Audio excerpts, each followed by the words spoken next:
capítulo 4, e vamos discutir uma questão que me parece bastante relevante, importante. Já era importante há algum tempo, tornou-se mais importante nesse período de pandemia, do qual nós estamos, pela graça de Deus, saindo. Sei que estamos ainda muito incrédulos quanto a isso, mas depois de 2 anos, né, a incredulidade é natural, mas tomara Deus esteja nos tirando desse tempo difícil que nós vivemos, e o assunto a respeito do qual eu vou falar hoje tornou-se muito relevante de um tempo para cá. Antes de ler o texto com vocês, que está em Efésios 4, deixe-me dizer por que o assunto é relevante. Bem, ele já era relevante antes, porque já há algum tempo, algumas pesquisas sobre o crescimento dos evangélicos no Brasil dizem que o segmento evangélico que mais cresce no Brasil contemporâneo é um segmento que tem sido chamado pelos estudiosos de o segmento dos desigrejados, né? Desigrejados. Que são os desigrejados? São aquelas pessoas que costumam dizer ou dizem que creem em Jesus Cristo, que são servos de Jesus Cristo, mas que entendem que a igreja local não é necessária para que o serviço a Deus aconteça. Na verdade, muitos dos desigrejados vão além disso. Eles não apenas dizem que é possível servir a Deus fora do contexto de uma igreja local, mas eles dizem que a igreja local mais atrapalha no serviço a Deus do que ajuda. Então, na verdade, o que muitos desigrejados dizem é que quando você deixar a igreja e começar a viver a vida cristã fora da igreja, você vai ter uma descoberta de uma espiritualidade diferente daquela espiritualidade que você experimentava até então. Então, é mais do que uma afirmação de que a igreja é desnecessária. É quase uma afirmação de que a igreja é um prejuízo para a espiritualidade. Assustadoramente, esse é o grupo de evangélicos que, segundo pesquisas estatísticas, mais cresce no Brasil. Cresce mais do que evangélicos tradicionais e cresce mais do que evangélicos pentecostais e neopentecostais no Brasil contemporâneo.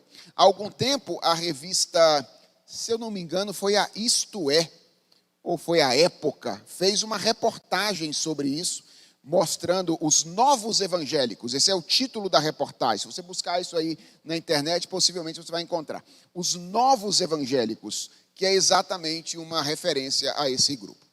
Bem, isso já era uma questão com a qual a gente tinha que lidar no período pré-pandemia, mas eu acredito que a pandemia acelerou, de certa forma, a posse desse argumento por parte de algumas pessoas que eventualmente não o tinham antes. Com esse negócio das igrejas que ficaram fechadas aí no início da pandemia, não é? Eu não sei quanto tempo vocês ficaram aqui, mas lá em São Paulo, na nossa igreja, nós ficamos fechados lá por 3 meses durante a primeira onda da pandemia. Depois fechamos 2 domingos por ocasião da segunda onda da pandemia. E eu, quando converso com algumas pessoas, percebo que a nossa igreja ficou pouco tempo fechada em relação a boa parte de outras igrejas. Há muitas igrejas que estenderam mais o seu tempo de fechamento. Bem, essa não é uma questão preto no branco, não é uma questão assim que há vários fatores que deveriam ser considerados por igrejas locais diferentes. É absolutamente compreensível que igrejas diferentes tenham permanecido fechados por mais ou menos tempo, a depender das suas características. Então, esse não é o meu ponto aqui. O meu ponto é apenas discutir um possível efeito que a pandemia e o fechamento de igrejas vai trazer e trouxe para nós. Eu, desde o começo, quando a gente começou a fechar, eu já conversava com colegas de ministério sobre o temor que eu tinha do que seria lá na frente.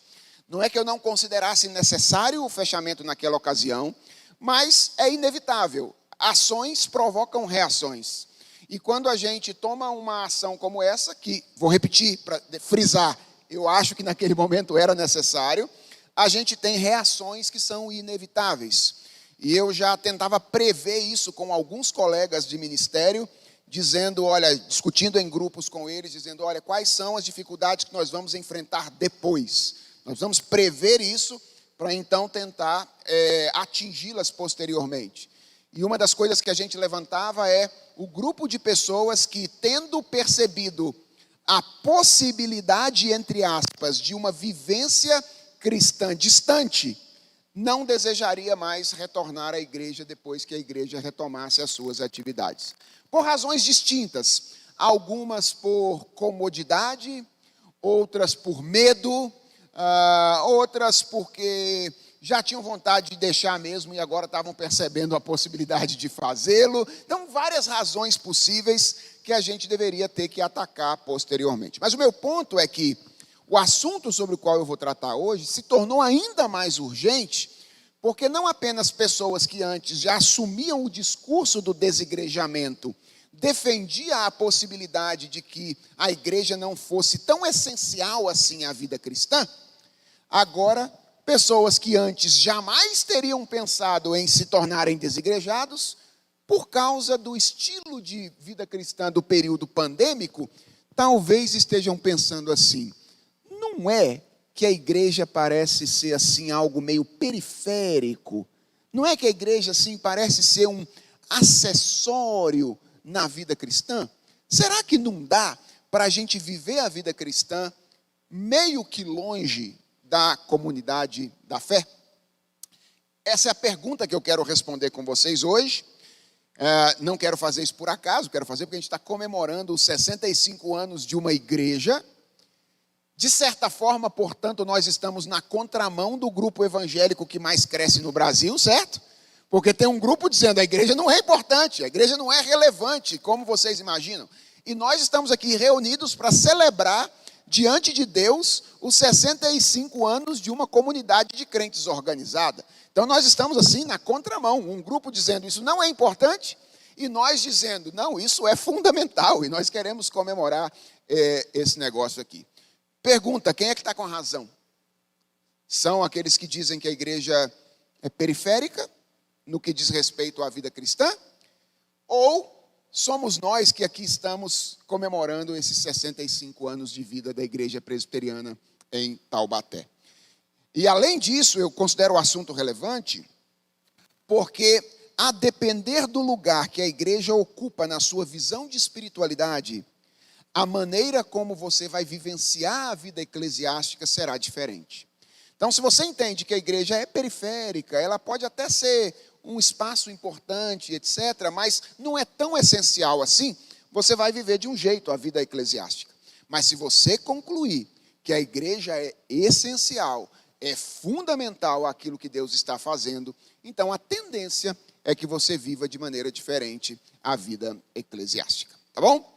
Então eu vou usar um texto do apóstolo Paulo, que não trata exatamente desse assunto, mas que tem como implicação necessária este assunto. Eu me refiro a Efésios 4, a partir do verso 7. E nós vamos então ler a palavra do Senhor e vamos depois trabalhar com algumas lições importantes que nós extraímos deste texto da palavra de Deus. Então, Efésios capítulo 4, a partir do verso 7. E eu vou ler com vocês aí até o verso de número 16. E peço que vocês acompanhem silenciosamente a leitura que farei. A palavra do Senhor diz assim: e a graça foi concedida a cada um de nós, segundo a proporção do dom de Cristo.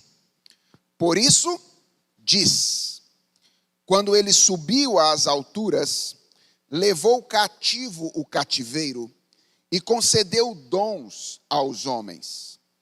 Ora, que quer dizer subiu, senão que também havia descido até as regiões inferiores da terra? Aquele que desceu é também o mesmo que subiu acima de todos os céus, para encher todas as coisas. E ele mesmo concedeu uns para apóstolos, outros para profetas, outros para evangelistas e outros para pastores e mestres, com vistas ao aperfeiçoamento dos santos, para o desempenho do seu serviço, para a edificação do corpo de Cristo, até que todos cheguemos à unidade da fé e do pleno conhecimento do Filho de Deus, à perfeita varonilidade, à medida da estatura da plenitude de Cristo, para que não mais sejamos como meninos, agitados de um lado para outro e levados ao redor por todo vento de doutrina, pela artimanha dos homens, pela astúcia com que induzem ao erro.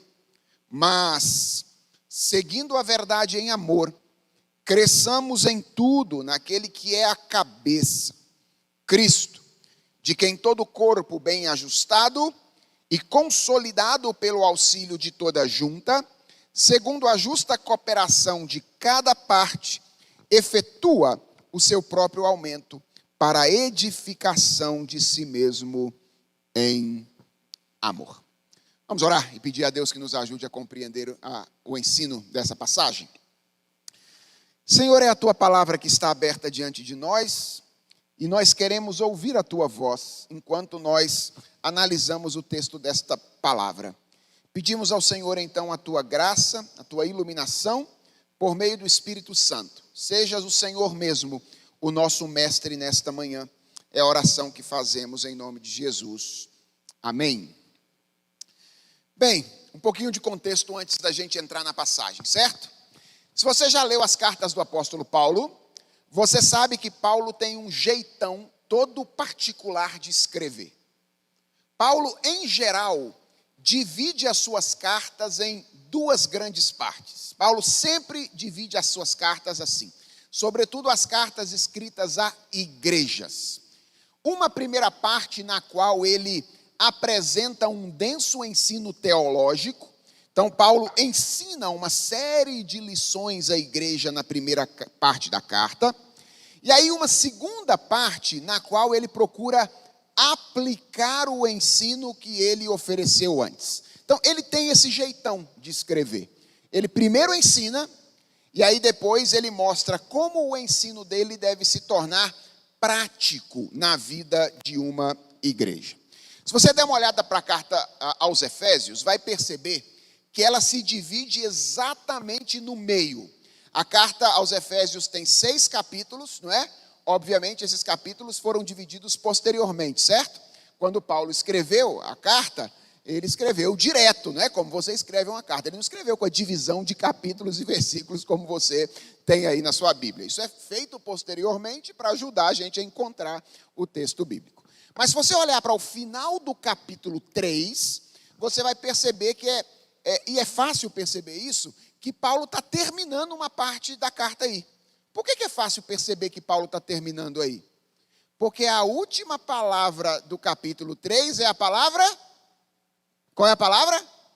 Amém. E a gente está acostumado a usar a palavra amém para encerrar as nossas orações. Então, é muito claro que Paulo está terminando no capítulo 3 a primeira parte da carta. O capítulo 4, portanto, que é o texto com o qual a gente vai lidar hoje, é o primeiro capítulo daquela parte mais aplicativa da carta de Paulo aos Efésios. Primeira coisa importante para a gente entender é, afinal de contas, o que Paulo ensina nos capítulos 1 a 3.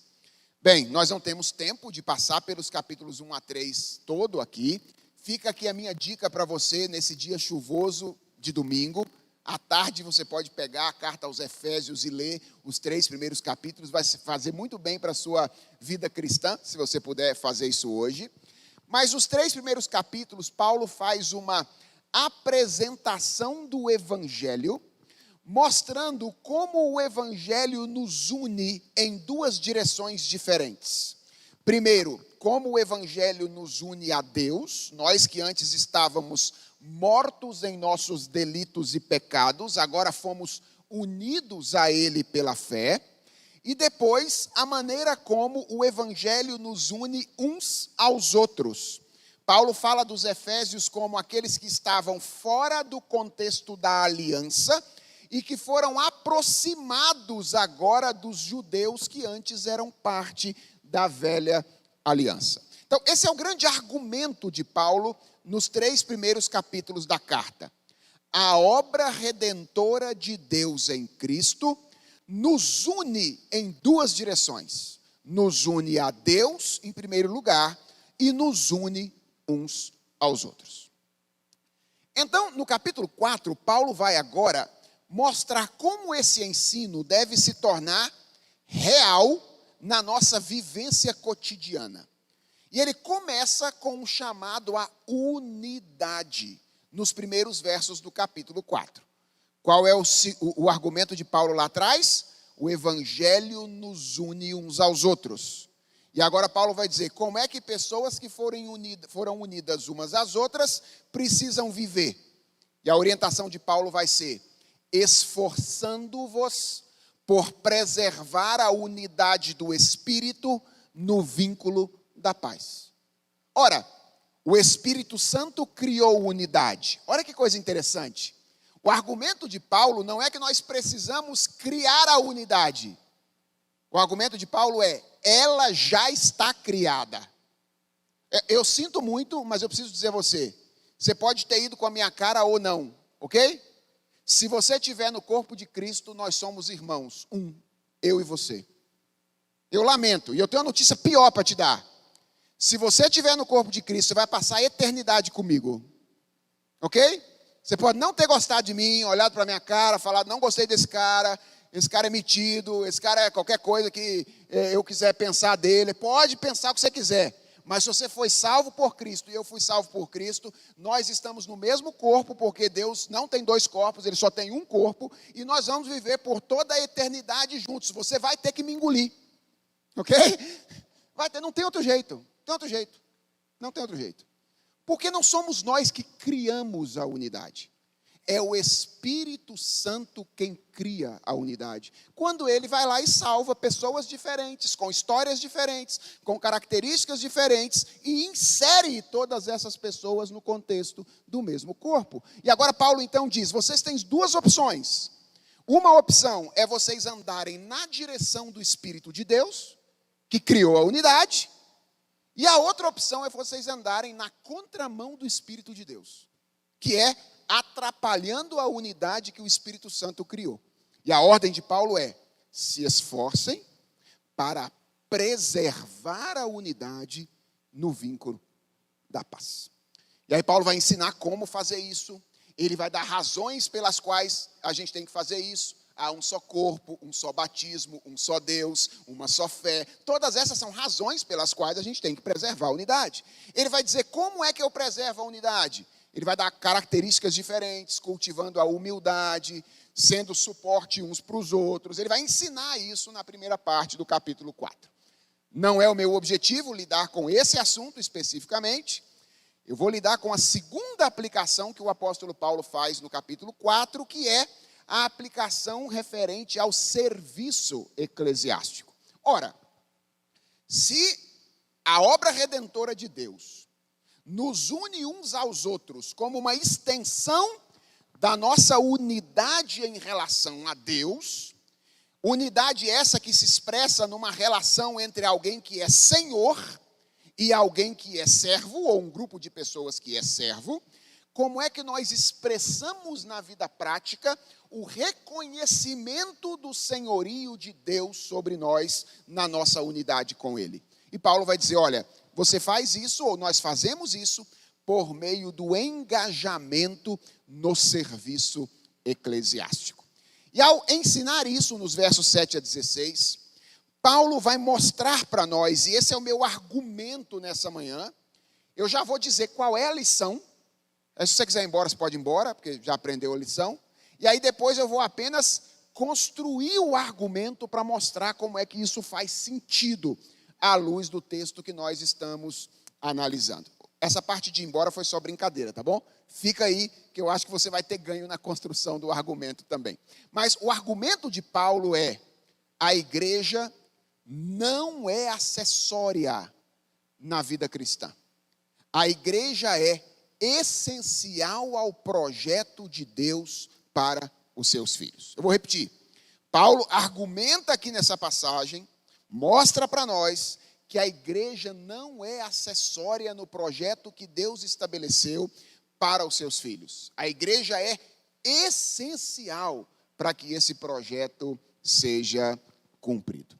E a pergunta é, como é que o apóstolo Paulo mostra isso? Então, eu vou apontar 4 lições importantes de Efésios capítulo 4, a partir do verso 7, que mostram como esse argumento é construído. A primeira coisa que eu acho interessante, nós podemos aprender com esse texto, é que Deus possui um alvo para a vida dos seus filhos. Paulo ensina isso muito claramente aqui. Deus tem um alvo, um objetivo para a vida dos seus filhos. Não sei se vocês já pararam para pensar nisso, mas todos nós estabelecemos alvos para a vida, não é verdade? Todos nós. Às vezes a gente faz isso de maneira meio inconsciente. Mas se eu olho para a sua vida e vejo a maneira como você está vivendo, provavelmente eu consigo dizer, olha, o seu alvo na vida é este, ou o seu alvo na vida é aquele. Porque a maneira como nós vivemos expressa os alvos que nós estabelecemos para a nossa vida.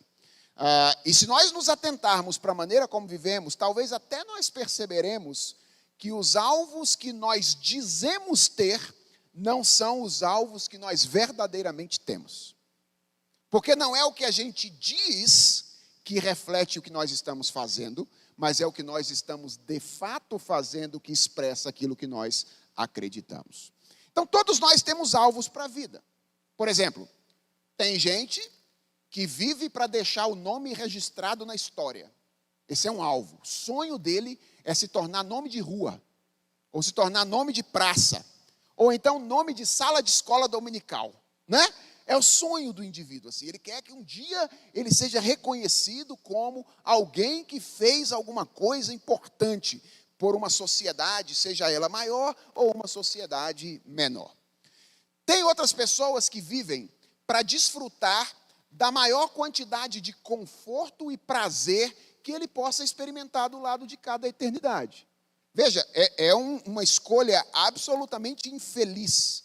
Mas tem gente que vive assim.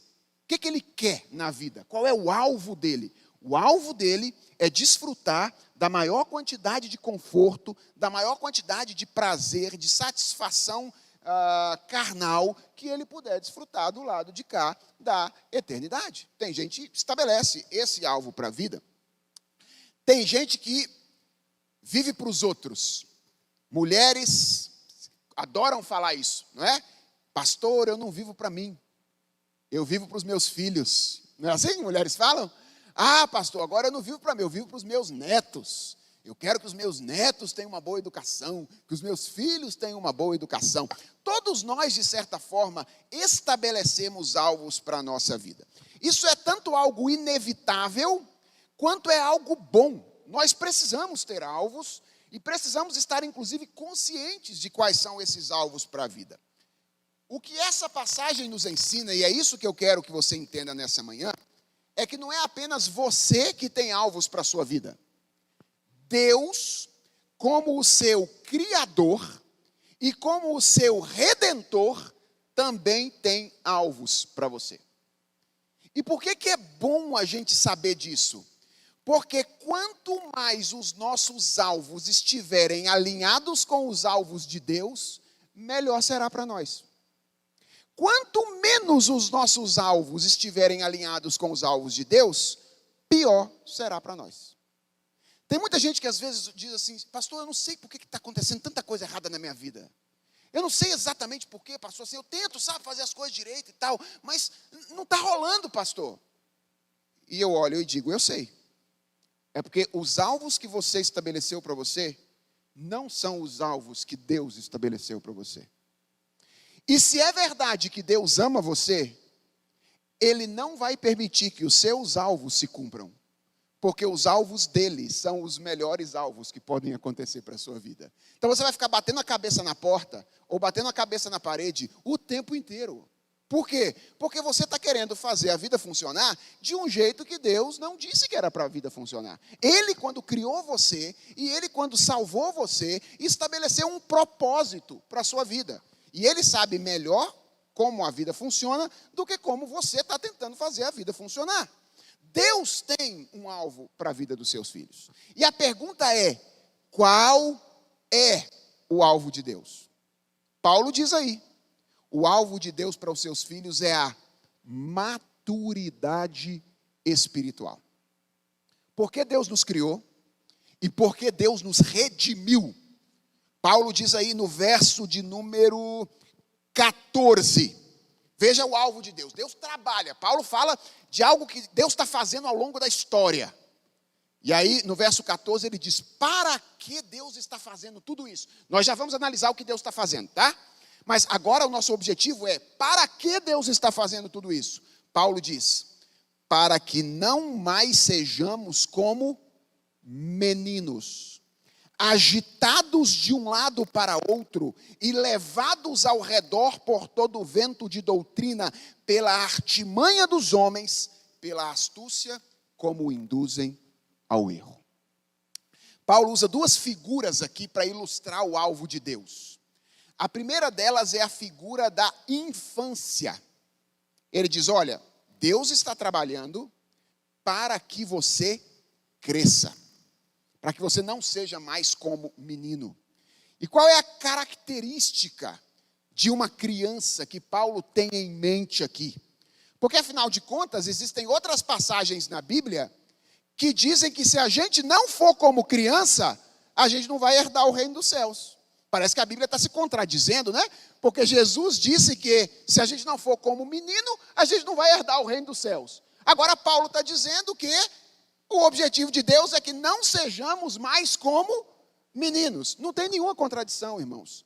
É que são características diferentes das crianças que estão em vista em ambos os textos. Quando Jesus falou, você precisa ser como menino, ele estava falando de uma coisa. Quando Paulo está falando, Deus trabalha para que nós não sejamos como meninos, ele está falando de outra coisa completamente diferente. E qual é a característica que está aqui? A característica é a inconstância. Crianças são inconstantes. Já perceberam como crianças são inconstantes? Hoje meus filhos já estão crescidinhos, eles já têm 9 e 12 anos. Mas quando eles eram um pouquinho mais novos, todos os dias eles tinham um brinquedo preferido. Vocês conhecem, né? Quem tem criança sabe o que é isso. Eles chegavam na segunda-feira, aí tinham o brinquedo preferido deles. E eles brincavam com aquele brinquedo durante 40 minutos, jogava de lado. Aí eu falava, cadê o seu brinquedo preferido? Cansei do meu brinquedo preferido. Aí na terça-feira, já tinha outro brinquedo preferido. Não era mais aquele da segunda-feira, era outro. E a quarta-feira era assim, na quinta-feira era outra. Ia mudando de brinquedo preferido na medida em que a semana ia passando. Crianças são assim. Elas são inconstantes. E às vezes nós também somos assim na vida. Nós não sabemos o que nós queremos. Ficamos correndo atrás de uma coisa aqui, outra coisa ali, outra coisa em outro momento, como se nós não tivéssemos um objetivo, não tivéssemos um objetivo estabelecido na vida. Paulo diz, olha, Deus está trabalhando na história para que vocês sejam pessoas mais constantes. E a segunda característica, ou a segunda ilustração que Paulo usa aqui, é uma ilustração mais implícita, que é a ilustração das ondas do mar. Paulo diz aqui, para que vocês não sejam mais levados de um lado para o outro por todo o vento de doutrina, pela artimanha dos homens. Paulo diz, Deus está trabalhando para que você se torne uma pessoa mais perspicaz, mais constante e mais perspicaz, capaz de perceber como estilos de vida concorrentes ao estilo de vida que Deus estabeleceu, na verdade destroem você, ao invés de construírem você.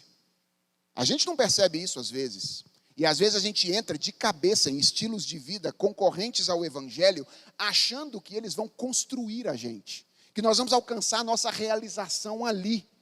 só para descobrir que depois eles nos destruíram ao invés de nos construir. E Paulo diz: Deus está trabalhando para que você seja constante e perspicaz, consiga discernir a mentira e a verdade em discursos que às vezes você ouve requerendo a sua fé e a sua obediência. Então, esse é o alvo de Deus. Esse é o objetivo de Deus. Às vezes, alguns membros da minha igreja dizem assim: pastor, sabe, tem alguns textos na Bíblia que eu não consigo entender bem. Por exemplo, Paulo não diz, escrevendo aos Romanos, que todas as coisas colaboram para o bem daqueles que amam a Deus? Olha a minha vida aí, pastor. Olha, quanta dificuldade eu estou passando. Quanta situação difícil eu estou vivenciando.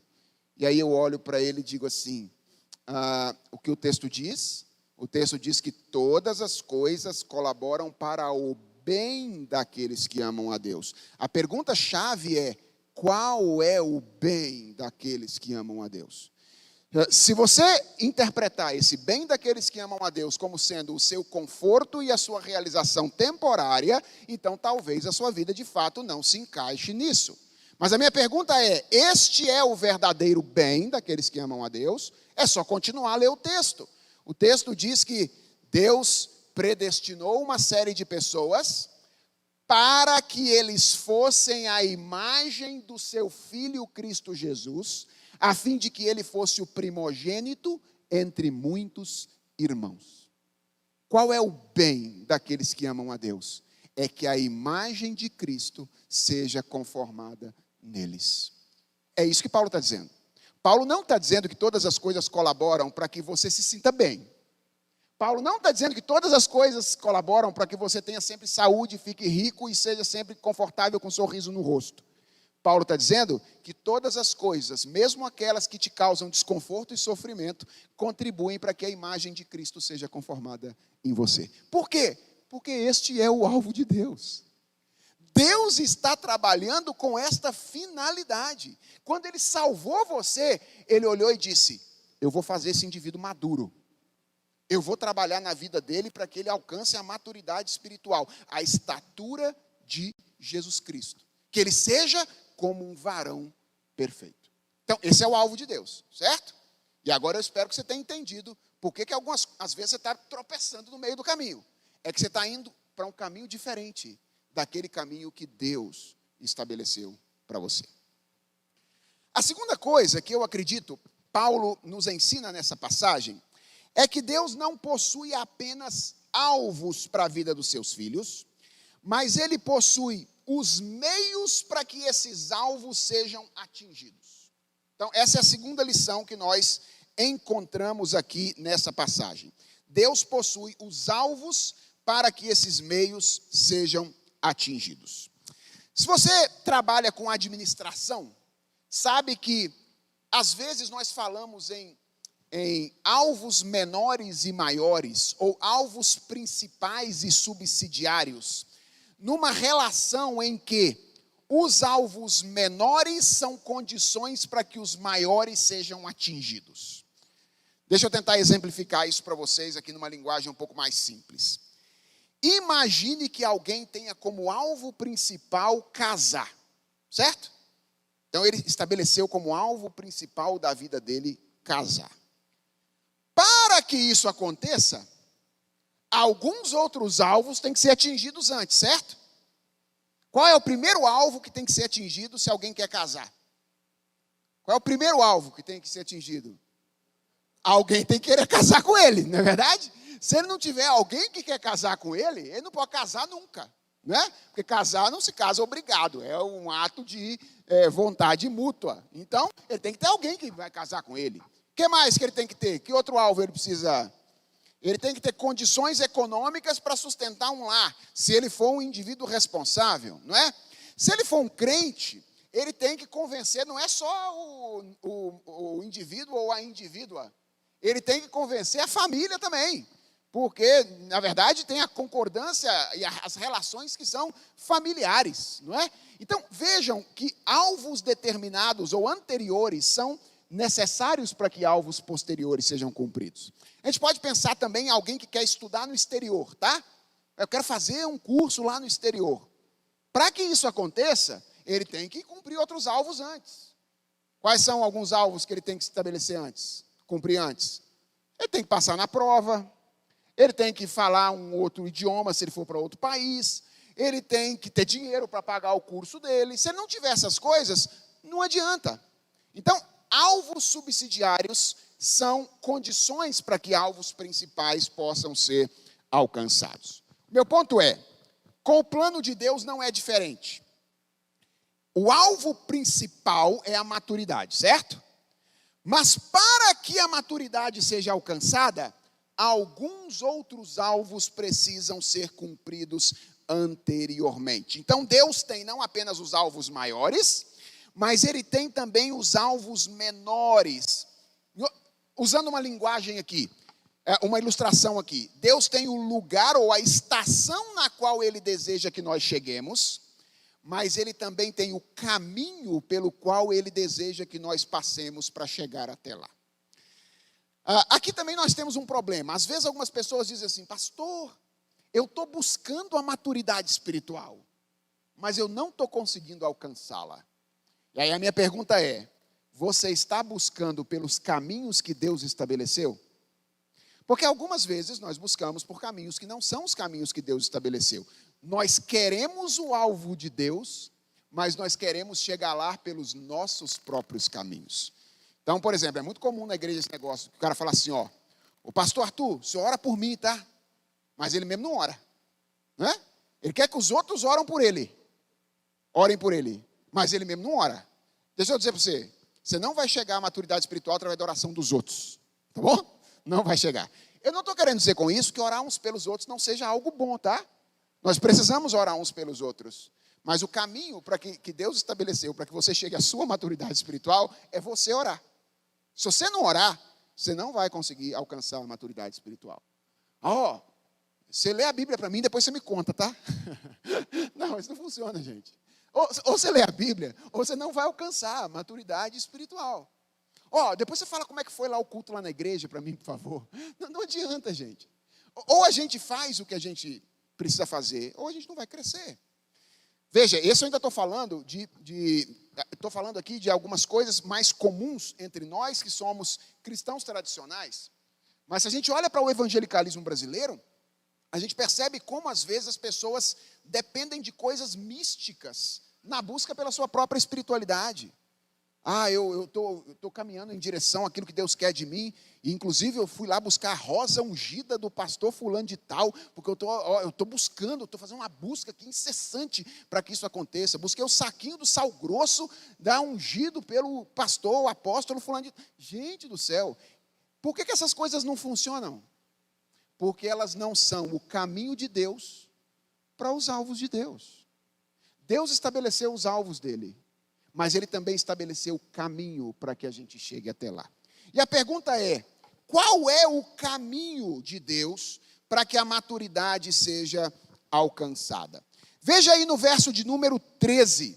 O verso de número 13 fala exatamente qual é este caminho. Paulo diz aí, verso 13, até que todos, atenção a essa expressão, todos cheguemos à unidade da fé e do pleno conhecimento do Filho de Deus, à perfeita varonilidade, à medida da estatura da plenitude de Cristo. Como é que a maturidade é alcançada segundo o apóstolo Paulo? Segundo ele, a maturidade passa por um núcleo de fé comum, ok? Há um núcleo de fé que precisa ser conhecido. Vejam, é claro que a teologia tem divergências, né? Teólogos têm divergências, eles brigam mais do que deveriam. Mas existe um núcleo de fé, que é o núcleo de fé comum, no qual todos concordam. Por exemplo, todo mundo concorda, todo teólogo concorda, que se alguém negar a doutrina da Trindade, ele não pode ser um cristão. Essa é uma doutrina essencial à fé cristã. Isso é parte do núcleo de fé comum. Então, há um núcleo de fé comum que diz respeito a quem, fundamentalmente? A pessoa do Filho de Deus. Ou seja, é o conhecimento de Jesus Cristo. Conhecimento individual de Jesus Cristo? Não. Conhecimento comunitário de Jesus Cristo, até que todos cheguemos a esse conhecimento. E é um conhecimento apenas racional e teórico? Paulo diz, não, até que todos alcancemos a estatura da plenitude de Cristo. Como é que a gente alcança a maturidade? Por meio do conhecimento e da imitação de Jesus Cristo, Filho de Deus, na companhia dos nossos irmãos. Esse é o caminho de Deus. Gente, eu sei que o caminho é difícil. Eu sei que é. Aliás, vou confessar uma coisa para vocês. Eu adoraria ter um caminho mais fácil. Acho que o meu ministério até daria um upgrade se eu dissesse assim para vocês hoje, ó. Se você quiser se tornar maduro de hoje para amanhã, você vem aqui agora, ajoelha aqui, eu vou fazer uma oração forte por você, a oração da maturidade, e você vai ficar maduro de hoje para amanhã. Nunca mais vai ter problema na vida cristã, na vida espiritual e etc. Já pensou? Vender esse peixe por aí? Acho que o ministério ia dar até um upgrade, né? Mas eu seria um falso profeta se eu fizesse isso. Porque não existe atalho para a maturidade espiritual. Não existe atalho. Se você quiser crescer na fé, só existe um caminho. E o caminho é o conhecimento sério de quem é o Filho de Deus, a imitação constante da postura do Filho de Deus na companhia dos seus irmãos. Se você ficar com raiva desse caminho aí, você briga com Deus. Foi Ele que estabeleceu, brigue com Ele, porque Ele estabeleceu esse caminho para o crescimento espiritual. Não existem atalhos. Esse é o caminho de Deus para a maturidade espiritual. Então vejam, até aqui nós já vimos que Deus tem um alvo e Deus tem um caminho pelo qual Ele quer que a gente passe para chegar até esse alvo. A terceira coisa que Paulo ensina nessa passagem é que Deus está trabalhando para que o seu alvo na vida dos seus filhos seja alcançado. Eu acho isso belíssimo. E acho que aqui nós encontramos uma das principais diferenças entre o Evangelho e outras propostas de relacionamento com Deus. Várias outras propostas de relacionamento com Deus dizem, há um alvo e há um caminho para chegar a este alvo. Qual é o grande diferencial do Evangelho? É que o Evangelho diz, Deus está trabalhando na história e em você para que esse alvo seja alcançado. Ou seja, no Evangelho, Deus não é um Deus distante de nós que diz assim, eu quero que você chegue lá, então vá para lá com as suas próprias pernas. Não. No Evangelho, Deus diz, eu quero que você chegue lá, o caminho que você precisa percorrer é esse, e eu vou tomar você pelas mãos e vou levar você do início ao fim do caminho. Isso é o Evangelho. O Evangelho não fala primeiramente de algo que nós precisamos fazer para que a relação com Deus aconteça. O Evangelho fala de algo que Deus faz para que nós estejamos relacionados com Ele e então possamos responder a Ele da maneira como Ele deseja que nós respondamos. Veja como é que isso está claro aí no texto. A partir do verso de número 7, Paulo descreve várias ações de Deus. No verso 7, por exemplo, ele fala de uma graça que nos foi concedida. Deus nos concedeu uma graça. Do que Paulo está falando aí quando ele fala dessa graça que nos foi concedida? Está falando do quê? Parece que é da salvação, não parece? Mas não é não. Por que não é da salvação? Porque ele fala de uma graça que foi concedida proporcionalmente. E não tem salvação proporcional, né? Assim, ó, o reverendo Arthur está 30% salvo. O reverendo Felipe está 50% salvo. Você aí está 80% salvo. Não tem graça proporcional, salvação proporcional. Então, Paulo não está falando de graça no sentido de salvação aí. Ele está falando de graça em que sentido? No sentido de dotação espiritual, de dons espirituais. Esses são proporcionais. É claro, pressupõe a salvação, não é? Porque apenas pessoas salvas é que têm dons do Espírito Santo. Mas Paulo está falando aí de dons que Deus concedeu a cada pessoa no corpo de Cristo, e ele faz isso proporcionalmente como lhe apraz. A alguns ele dá 2, 3, 4 dons espirituais, a alguns ele dá 1, 2, a outros ele dá 5, é assim, Deus dá proporcionalmente dons espirituais. Mas o que é importante vocês perceberem é que ele dá para todas as pessoas que ele chama para andar com ele. Veja, o verso 8 fala de um cativeiro do qual nós fomos libertos. Agora sim, está falando de quê aí? Da salvação. Deus nos salva. Olha Paulo contando aí. Eu estava preso. Eu podia sair do lugar preso, alcançar a maturidade? De modo nenhum. Mas o que Deus foi lá e fez? Me libertou do cativeiro do pecado. Aí, tendo me libertado do cativeiro do pecado, ele agiu com graça para comigo e me concedeu alguns presentes, que vão ser mencionados no verso 8 de novo. Paulo fala de dons que nós recebemos da parte de Deus. Tudo isso tem a ver, atenção a isso aqui, irmãos, é muito importante. Tudo isso tem a ver com aquilo que Deus fez no passado, através da pessoa de Jesus Cristo e do Espírito Santo para possibilitar o nosso crescimento espiritual. Deus quer que a gente atinja a maturidade, o alvo é o conhecimento do Filho de Deus e a imitação a Ele. Nós nunca poderíamos fazer isso, a não ser que Deus não nos libertasse do cativeiro do pecado e não nos oferecesse alguns presentes através da pessoa do seu Espírito Santo. Agora preste atenção nisso. Chegamos ao momento chave da nossa reflexão hoje. Depois que Paulo descreve isso, o que Deus fez no passado, Paulo vai mostrar nos versos 11 e 12 como Deus continua trabalhando no presente para que isso aconteça.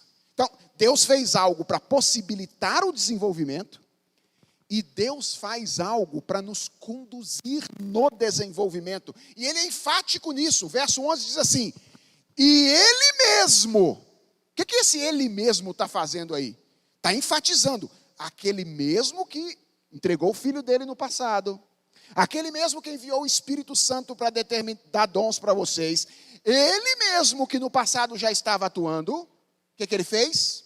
Ele concedeu a vocês. Concedeu o quê? Diz o verso de número 11. Ele mesmo concedeu uns para apóstolos, outros para profetas, outros para evangelistas e outros para pastores e mestres. Atenção ao verso 12. Com vistas ao aperfeiçoamento dos santos. Veja o que Paulo está dizendo aqui, irmãos. Paulo está dizendo que apóstolos, profetas, evangelistas, pastores e mestres são presentes que Deus concedeu à igreja com vistas ao crescimento espiritual do seu povo. E agora vamos pensar um pouquinho nessas funções aqui, tá? Quem são os apóstolos? São aquelas pessoas que Deus chamou, Jesus Cristo chamou ao longo do seu ministério, com a finalidade de que eles convivessem com Ele e registrassem os atos que Ele realizou para a posteridade. Os apóstolos são o fundamento da igreja. Os apóstolos são aqueles de quem a autoridade do texto sagrado é derivada. Sabe como é que as pessoas reconheciam um texto um texto na antiguidade como um texto verdadeiramente canônico? Pela relação que esse texto tinha de alguma forma com os apóstolos. Deles deriva a autoridade do texto da Escritura. Claro, espiritualmente falando, a autoridade deriva da inspiração, não é? Do Espírito Santo. Mas humanamente falando, quem foi os instrumentos que Deus usou? E aqui eu quero que você comece a perceber, para que um texto confiável chegasse às nossas mãos hoje, foram os apóstolos. Lá atrás, no passado da igreja, gente que andou com Jesus, conviveu com Jesus, escreveu os textos no período do Novo Testamento. Textos esses que foram proclamados pelos profetas. Quem são esses profetas aqui? São a geração posterior aos apóstolos, que anunciaram, proclamaram as palavras apostólicas a respeito de Jesus Cristo. Não apenas profetas, o texto diz, Deus deu à igreja evangelistas. Quem são os evangelistas? São aquelas pessoas que têm o dom dado por Deus para proclamar o evangelho em lugares em que o evangelho ainda não chegou. Pensa, por exemplo, no que aconteceu em 1859. Um seminarista estava lá na capela de Princeton, ouvindo um sermão de Charles Rod. Ele se chamava Ashbel Green Simonton.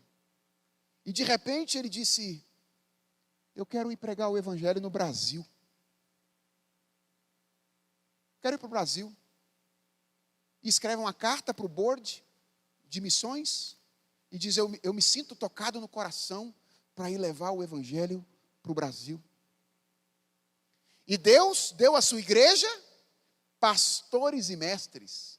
Gente que continua tentando entender a palavra dos apóstolos, aplicar a palavra dos apóstolos, para que as pessoas cheguem ao conhecimento de Jesus Cristo, que não tem outra fonte senão a palavra de Deus. Veja o que Paulo está dizendo aqui, irmãos. O que Paulo está dizendo é que, historicamente, Deus está atuando na vida da igreja, proporcionando no contexto dela as condições para que a maturidade espiritual possa ser alcançada. É muito fácil chegar no século 21, depois de 20 séculos de trabalho da igreja ao longo da história, querer sentar na janelinha e dizer, a igreja é pouco importante.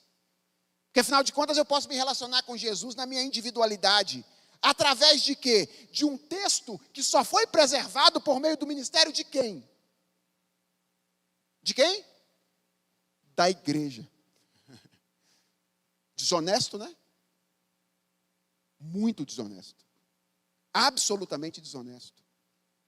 O que Paulo está dizendo aqui é que, sendo bonita ou feia, e ela não é tão bonita quanto a gente gostaria que fosse, foi a igreja que Deus usou ao longo da história para preservar o texto sagrado, trazê-lo até nós, fazer com que o evangelho que nasceu lá no Oriente Médio pudesse chegar no Brasil no século 21 e a gente pudesse estar comemorando hoje 65 anos de uma igreja organizada aqui nesse lugar. Foi essa instituição, com todas as suas imperfeições, com todas as suas rugas, com a sua feiura, que Deus usou ao longo da história para que isso acontecesse. E é desonesto sentar na janelinha hoje e dizer, eu não preciso do ministério da igreja. Ah, não precisa? Então abandona a Bíblia. Porque foi através do ministério dela que a Bíblia chegou até nós. As condições para que a maturidade espiritual pudesse acontecer. Veja como é que Deus está trabalhando. Não apenas no passado. Deus está trabalhando no presente. Irmãos, todas as vezes que o reverendo Arthur sobe naquele púlpito e proclama com fidelidade a palavra de Deus, sabe o que Deus está fazendo aqui nessa igreja?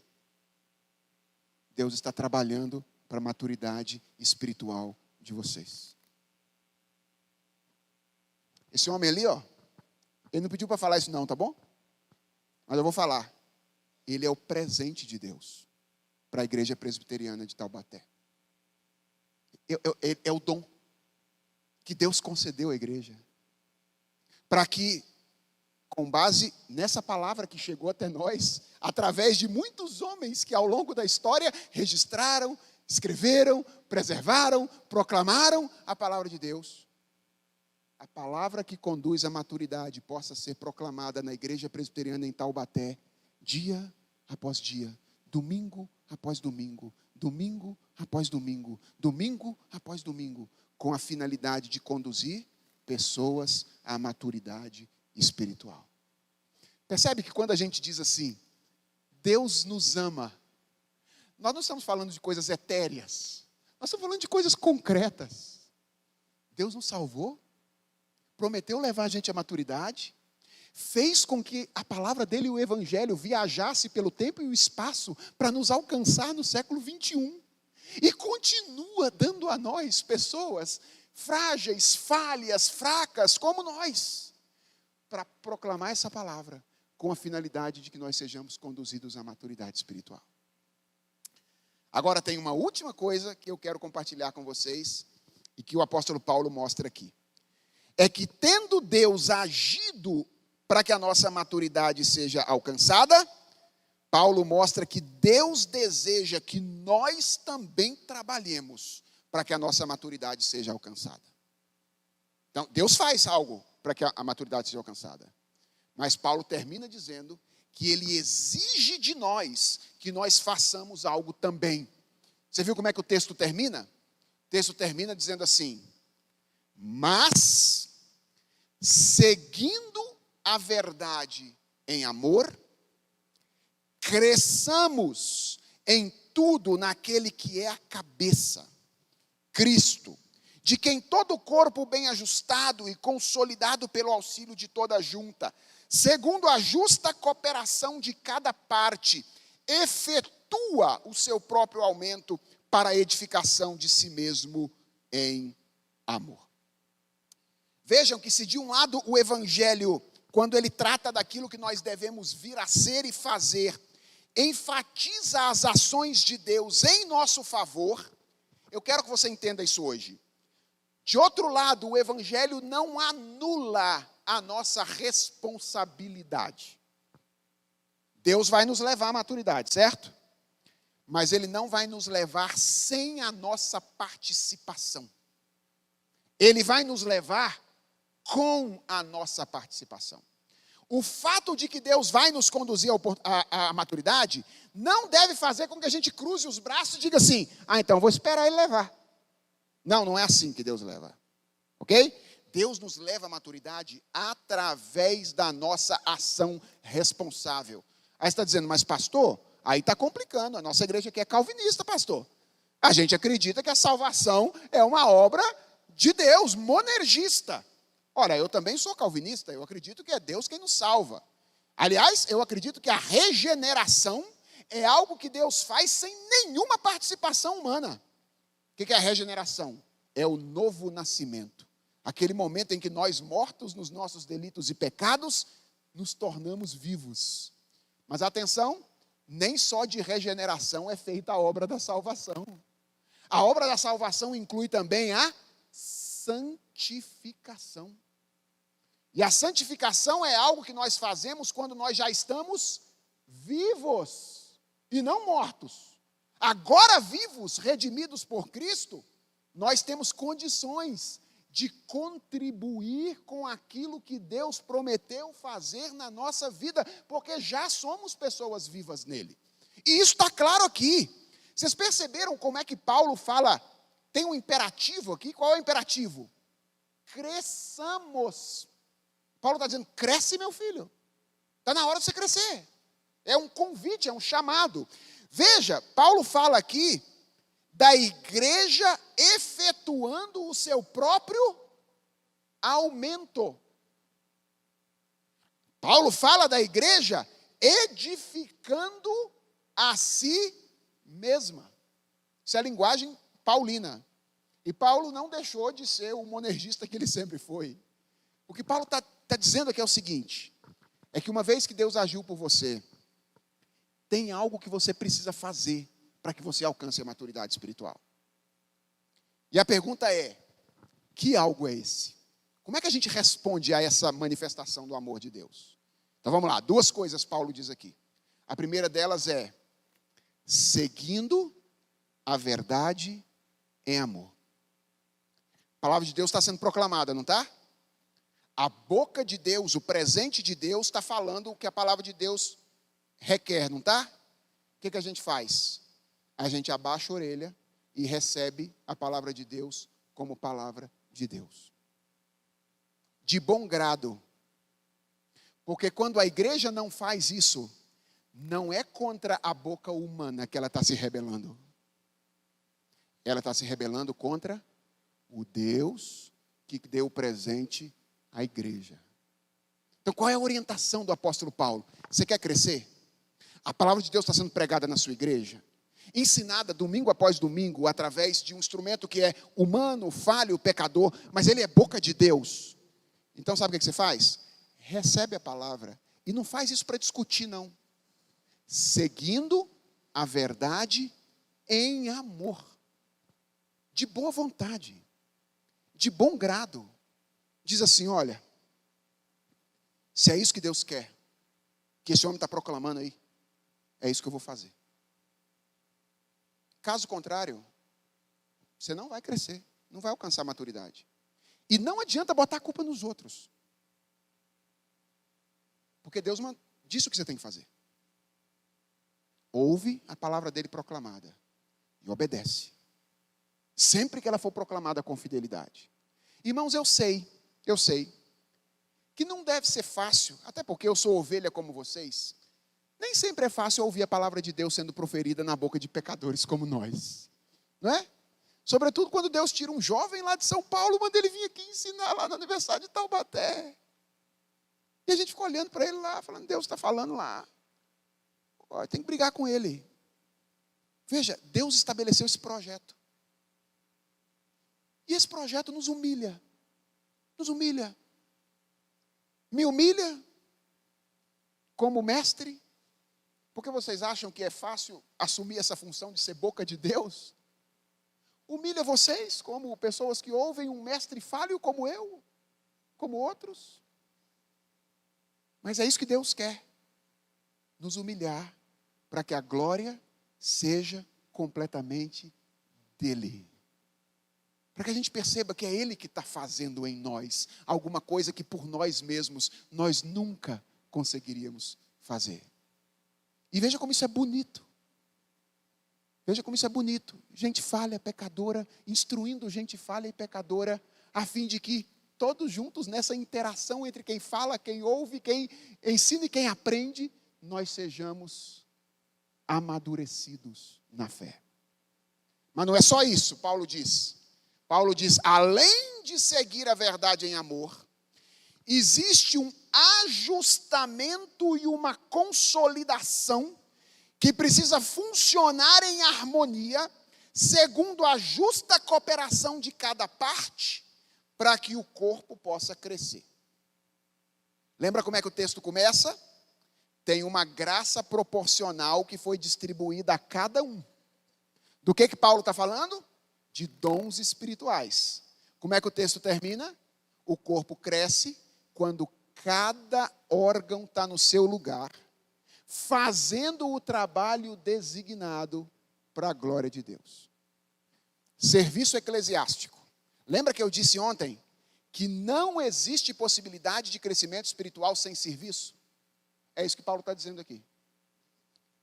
Ou seja, se você quiser vir para a igreja para ficar tranquilão, falei ontem aqui, você vem, chega 5 minutos depois que o culto começou, senta no último banco, aí depois, 10 minutos antes do culto acabar, você vai embora para não ver ninguém, tá? Tranquilo, você vai passar pela igreja, vida da igreja assim, ó, não vai ter nenhum problema, mas vai continuar sendo um nanico espiritual que sempre foi.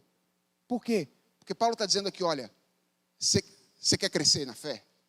Então é por meio do serviço organizado no contexto do corpo de Cristo que esse crescimento acontece. Ah, pastor, mas todas as vezes que eu comecei a servir na igreja, deu problema. Ué, talvez então o problema seja você, né? Porque, talvez seja, porque se todas as vezes que você começou a servir na igreja deu problema, faça uma autorreflexão e veja se o problema não é você. Ok? Não, pastor, não é isso não. É que é muita decepção quando a gente vai servir na igreja. Ué, você conhece alguém que foi mais decepcionado que Jesus? Conhece alguém que foi mais decepcionado? Ele conviveu com um indivíduo chamado Pedro. Ele ensinava para esse Pedro o tempo inteiro que ele tinha que fazer. Chegou no finalzinho lá, quando ele estava para morrer, o Pedro nega ele 3 vezes ainda. Você conhece alguém que foi mais decepcionado que Jesus? Ele conviveu com um cara que nem crente era no grupo apostólico dele. Chamava Judas. E foi entregue, através de Judas, para o sacrifício e a morte. E não deixou de conviver com aquelas pessoas e amá-las do início ao fim da vida. Seja honesto. Você acha que você não decepciona Deus, não? Seja honesto com você. Você faz a coisa certa sempre, todo dia, toda hora. E Deus abandona você? Deus manda você embora porque você fez a coisa errada e decepcionou Ele? Então por que você não pode ser decepcionado uma vez por seu irmão, perdoá-lo e dizer, vamos continuar trabalhando juntos e servindo a Cristo aqui? Percebe? Então, às vezes a gente quer exigir dos outros coisas que nem sempre nós estamos dispostos a fazer. E não temos condições a fazer. E que se Deus usasse os nossos critérios para tratar conosco, nós não passaríamos debaixo dos critérios que nós mesmos, às vezes, estabelecemos. Irmãos, não tem desculpa. Não tem desculpa.